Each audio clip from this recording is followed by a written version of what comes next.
Night one, night two, WrestleMania is in the fucking books, and we got our reviews right here, bro. It's your boy El Duro, and we're not happy. We're not satisfied. We need more wrestling. We need better wrestling. Triple H, ponte las pinches pilas, bro. I'm glad it's over. I'm glad WrestleMania is over, bro. I want to start talking about the ads. I want to start talking about the stats. It was not good. WrestleMania night one, I know you guys know, everybody agrees, it was a spectacular failure. And I think night two was also not. And I want to be clear, it's not the fault of the wrestlers. It's not their bad. They were given so little time to really showcase their talent, to really show the world what it is that they can do. And they weren't given that opportunity. Cody Rhodes and what's his name? The Viper, they were given the opportunity, and that was whatever it was, you know? I think Roman Reigns and CM Punk were given the opportunity, and Roman Reigns hard carried, you know? I feel like I can keep going, Omar. What do you got? What do you got? Look, for me, I think you said it, bro. The worst part of night one was just how little time these wrestlers were given, bro. Like they had the matches were so short. I mean, I felt like I was watching more advertisements in wrestling than I actually was actual wrestling. So I like what you said in that, like, bro, like it's not the wrestler's fault, bro. It's just however this show was built and booked that like they had the card, they had the wrestlers. There's no reason why I should have been watching 2 hours of advertisements and only 1 hour of wrestling. That to me is unjustifiable. And that regardless of how you like wrestling, regardless of what brand or what show that you like, I need to have my wrestling shows be predominantly wrestling and not advertisements. That's me personally. So why is I that? Why is that a hot take? Why is it bad for people to say, "Hey, I want my wrestlers to, I don't know, fucking wrestle"? Yeah, it's crazy, man. But I think like hopefully they get feedback. I mean, the numbers are there. They had to cut. I think they had to cut everything short because they just didn't make a profit. Since we're all about profit, since they're all about maximizing their thing, they didn't. Their product was not, in my opinion, because they went back to Las Vegas again because the build up to this WrestleMania wasn't so good. And again, what Waddle said, like they didn't give these wrestlers enough time when it was the lights were on to really have an impact. Yes, there was moments. Yes, there was times. Night one, like I can't even remember like genuinely what the moment was. Like when night one was genuinely not good. Our best thing of night one for me was just Randy punting Cody, just because I that's a move that has such a long story with Randy Orton, and hopefully that means that Randy will win the belt soon. But I thought even that feud was incredibly lackluster. Jelly Roll had no reason to be in there. You know, fucking Pat McAfee had no reason to be in there, and it that cheap heat is not good enough. It doesn't justify a lackluster main event. So that was kind of my least favorite. Is just the lack of wrestling at WrestleMania. It was like it wasn't WrestleMania, Wrestle Depression. Like I don't know. Like it was the exact opposite. It was tough. Like I don't know. Careful, careful now. The Fed, the WWE official cheerleaders are gonna come out in droves with their pitchforks, bro. It was rough, man. Like I think it was just genuinely rough. And I seen something. It was like they like intentionally made it bad so that night two could be better. I was like, no, me. That's what I say to my what I used to say to my parents when I would bomb the test. Yeah, you see, like I fucked that one up in the beginning. That way later on, no, I'm saying when I got an A, it would look cool. You know, like no, that don't make sense, dog. That doesn't make sense. That's what they call mental gymnastics. That's what the fuck they call mental gymnastics, bro. Look, night one, I thought the match of the night for me and the moment of the night for me was Gunther versus Seth Rollins. And that's the match that probably got the least hype. That's the match that probably got the least promos. That's the match that probably had the slimmest of storylines. And what ended up happening is that they let the wrestlers cook. They let these sports entertainers, these artists within the turnbuckles do what they do best, entertain. And they did. And I thought it was a great match. Y'all know me. I like Seth Rollins. I think he's the best in the guy side, right underneath your boy, the tribal chief. I think that that's what's necessary. There was too many promos leading up to the main to WrestleMania. It was just promo after promo after promo after promo. There was a lack of wrestling leading up to WrestleMania. And then come WrestleMania, you get this idea, okay, maybe I'm going to see these guys wrestle. And what happens? You get a 15-minute Gunther versus Seth Rollins match, a 14-minute Fatu versus McIntyre. The women's fatal four-way got 9 minutes, okay? AJ Lee versus Becky Lynch, 8 minutes. The Usos and LA Knight and Logan Paul and Austin Theory, 7 minutes. Liv Morgan and Stephanie Paquette, 7 minutes. That's just on night That's one. yeah, and that's terrible. That said, what would you rate it out of five small packages? What would you give night one? I would give it a fucking 1, bro. You wouldn't even give it the tape on a small package. You I would wouldn't give it a even give it. participation trophy. Hey, you tried. Here you go. But and that 1 star is because of Gunther and Seth Rollins. But like I said, it's not the wrestler's fault. It's not their bad. Like WWE has an embarrassment of riches. There's no way, there's no reason for this to be happening. If you let this card wrestle and give these wrestlers a creative freedom, because they're the best in the best. They're the best of the best. And if you allow them to just give them 15 fucking minutes to cook, they'll cook you a banger without anybody's interference. They're that good. They're that good. Even Gunther. What do you think of night 2? What would you rate night 2? Look, let me go back and say night one for me was two small packages. Though it was even, it was even average for me. And to go into night two, I think it went out to average.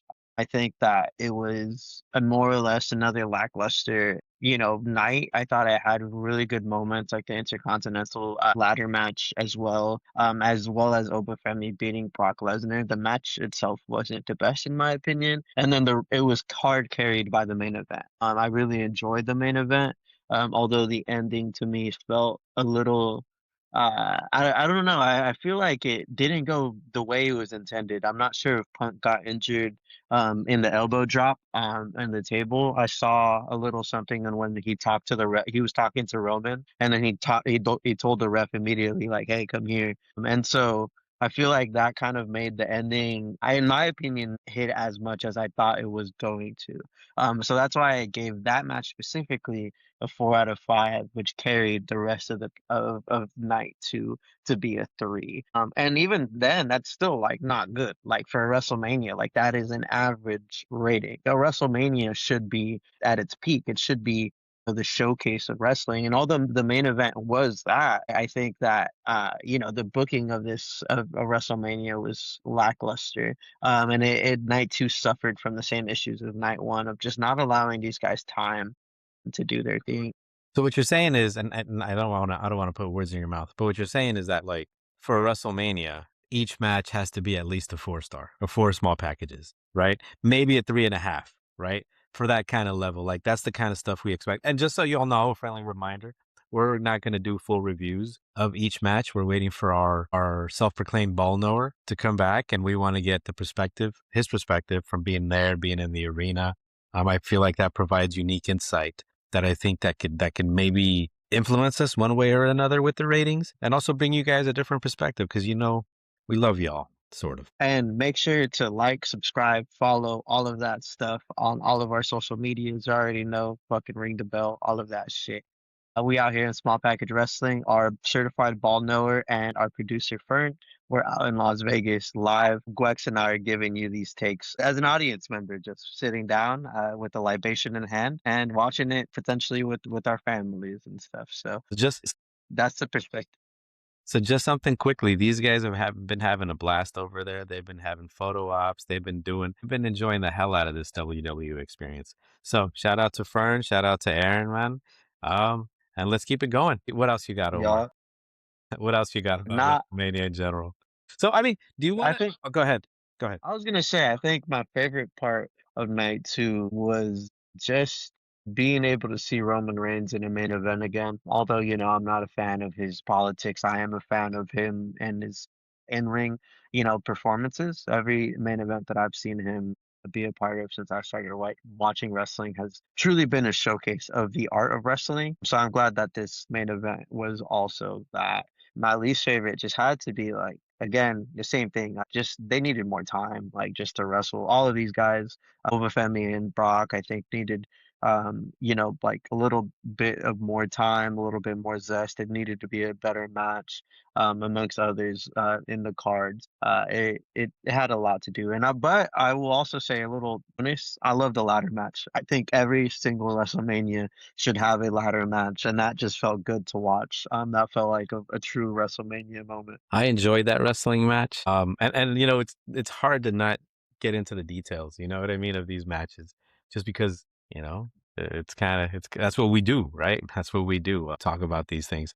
But yeah, man, I think for me that's my biggest gripe. I think that I'm rooting for all these wrestlers except for maybe one, CM Punk. I feel like that guy, I don't know. I don't want to say I don't root for him. I just don't see the hype. It's just different. But I just felt like these guys are the best of the best and they need time. And the way the company is structured right now, the way the promotion and the Raw and the SmackDown, the way they're being structured right now, they don't get a lot of ring time. And everything is hyped up towards this WrestleMania moment, towards this WrestleMania match. And we didn't get it. We didn't get WrestleMania moments. I mean, what is a WrestleMania moment of night one, do you think? If there was one. You see, like Okay, like really try. Like really like the most, let's channel our inner Fed lovers. Like what? Speed. It's sad to say, but like the most memorable thing for me was Speed hitting the frog That splash. was nice. But that like you get what I mean? Like that's sad. Like that out of all everyone in the card, that was the WrestleMania moment for me. The second and in night two was I loved the ladder match. Like that in itself, the match was the WrestleMania moment for me. I think like that's why it was lackluster because it just didn't have like if it had a moment, it was just not what you expect. Yeah. Yeah, for me, night one, I would say there isn't a WrestleMania moment. I mean, I kind of want to pivot to that right now. Remind me, Jacob Fatu. I don't see it for night one. And then for night two, let me look at the card for night two. I mean, maybe Oba had his moment, the ladder match with the Evans spot on Rusev. Oh my God. I practically left out of my seat. I thought the Demon versus Dom, I don't want to get too much into it, but I don't know, man. I don't know if there is a WrestleMania moment, but I did want to ask Omar. And I think this is what I like about wrestling is the wrestlers, is that sometimes you get a little peek into, like, you get a really genuine reaction to a result. And even though some may say that wrestling is predetermined, the emotions that people feel are for real. Like Liv Morgan, when she won that title back, as soon as it was 1, 2, 3, she covered her face and her stomach looked like she was it looked like she was having like an emotion. And then I felt like I got that with who else? I feel like there was another moment like that. But the person I want to talk about is Jacob Fatu. He had an interview today and they asked him about WrestleMania. And this guy is one of Omar. He's one of the guys. I saw him. I think it was, what was it, Elimination Chamber or what was it? And this guy did a freaking flip off the top of the stuff. Is that him? Yeah. No, yeah, it was War Games, but yeah. Yeah.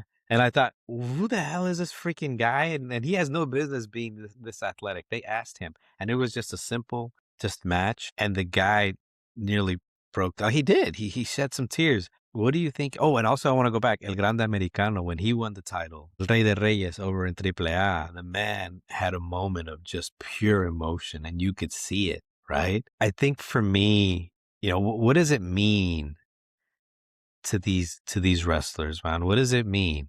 Because somebody asked me, like, well, they knew they were gonna win. Like, why are they getting emotional? And I thought this would be an interesting question, something to discuss. Yeah, like I think, to bring up Fatu, what it means is it's like it's a very real opportunity to like live their dreams and to I like Fatu today at Monday Night Raw cut a promo and he challenged Roman Reigns for the World Heavyweight title. And you could see that emotion still from last night from WrestleMania that he had his WrestleMania moment and now he's having the opportunity to fight against Roman Reigns for the world title. But what he said is like, like I want everything that you have, like Roman Reigns. I want the private jets. I want that title. Like I want, like that Rolex. I want to take my kids to the best school.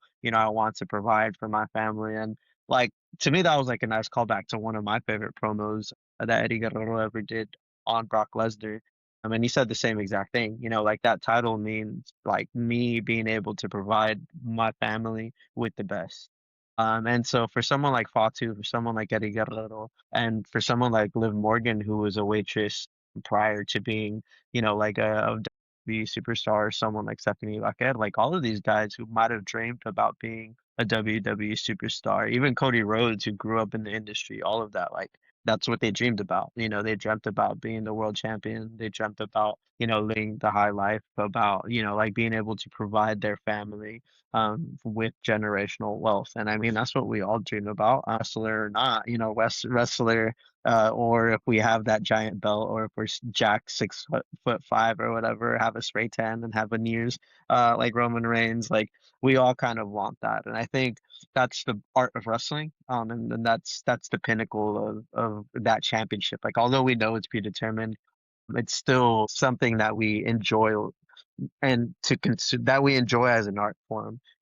Broadway is predetermined. When you watch a movie, the outcome is predetermined. There was a director, there was a writer, but when you have the climax, when you have the outcome, it still hits and it still gives you this beauty of humanity. And that's what wrestling is all about. Art of Yes. wrestling, follow us. Know what I'm saying? Yeah, for me, it's the human element. I think that, like, I don't know if it was Aaron or if it was you guys or if it was you and Aaron. You guys ran into Jacob Fatu at a bar, right? It was all Aaron, yeah. Yeah, like I think he ran into him at a bar, and it was just like, "Hey, what's up?" I don't know how this fucking guy meets all these people, bro. That shit's insane. Shout out Aaron, bro. Check him out on our Instagram, bro. He's Check him mad out on psycho IG. This clown. was a fool right now. Yeah, but Yeah. this guy, he was at a bar, and I think he had done an indie show, a local show, and now he's over balling out in Las Well, Vegas. and And and it's not his fault, and that's why I'm very insistent on driving that point home that and it's this is a guy. bad, and then Liv Morgan, she was a waitress, it's pretty cool that even though that he got to live it, and that maybe catapults him into a different what do you call that? There's a word for it, but Stratosphere. the little levels, a little Stratus. like girl, take control, That was always such a cool finisher name to me, the Stratosphere. and then she's But yeah, man. and I used to be like heart emojis. Shout out Trish. I don't remember. I wasn't. She's usually at Manias, but I don't remember seeing her at this one. But yeah, man. I give it total a fucking a 2.5. That's like a fucking C minus. For Step both. it up, W for both. Yeah, like step it up, WW. That's even passable. Actually, I give you a D plus. I don't give you a passing grade. No, I give you like like when you get promoted and like but you just like they just send you to the next grade just 'cause like you want to get like you don't want to ever see that again. Like that would be with WWE. Like That's you what get a D plus. I'm I glad it's don't I don't want to see you in my classroom until you get better. Like, like do better. Like I don't know. I think I would give it a 2. And I don't know if this is the time to talk about it. And if it is cool and if it isn't cool. I think that I've been having a complicated relationship with WWE. Yeah, and I want to get something clear. Like I want WWE to do well because I'm a fan of these wrestlers. Yeah, turn it on. Yeah, I'm a fan of these wrestlers. Liv Morgan, Rhea Ripley, Javion Evans, Benta, Dominic, right? Jacob Fatu, Drew McIntyre, Seth Rollins. Small Package Wrestling is a wrestling podcast focused on recapping and analyzing WWE shows and related wrestling topics. It's hosted by 3 wrestling enthusiasts, 2 brothers and their cousin, who share their takes on weekly WWE programming like Monday Night Raw and SmackDown. Storyline breakdowns, character discussion, humor, and fan perspective each episode. We're here, bro. We outside.